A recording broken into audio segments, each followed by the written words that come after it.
اور وہ ہے ہجرت کی رات. سونا نقص ہے، کمال نہیں. اعضاء کی تھکن کا نام سونا ہے، اور تھکتے وہ ہیں جو ناقص ہوں. جو یطہرکم تطہیرا ہو وہ سوئیں کیسے؟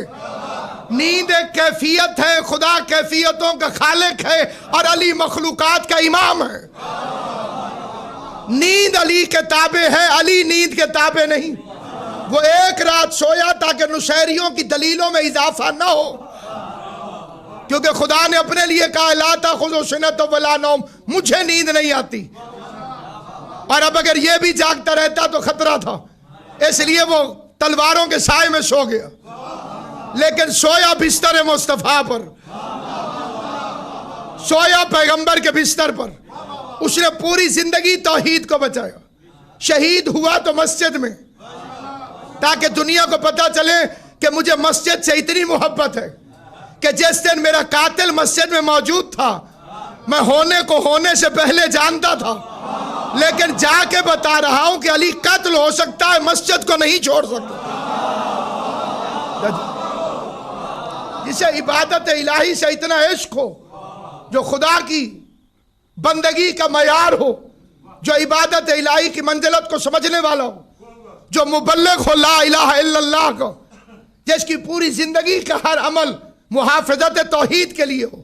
اس کے لیے کلندر نے کہا کہ علی اللہ از ازل گفتم، مجھے لفظ علی سے اتنا پیار ہے کہ میں خدا کو علی کہہ کے پکارتا ہوں، کیونکہ کوئی رحمان کہہ کے پکارتا ہے، کوئی قدوس کہہ کے پکارتا ہے، کوئی جبار کہہ کے پکارتا ہے. اسی لیے اللہ نے اپنا نام علی رکھا کہ میرا ایک نام یا علیو بھی ہے. اب دیکھتے رہنا کہ اس کی دشمنی میں کون کون اس علی کو چھوڑتا ہے. اس نے ہم نام بنا دیا.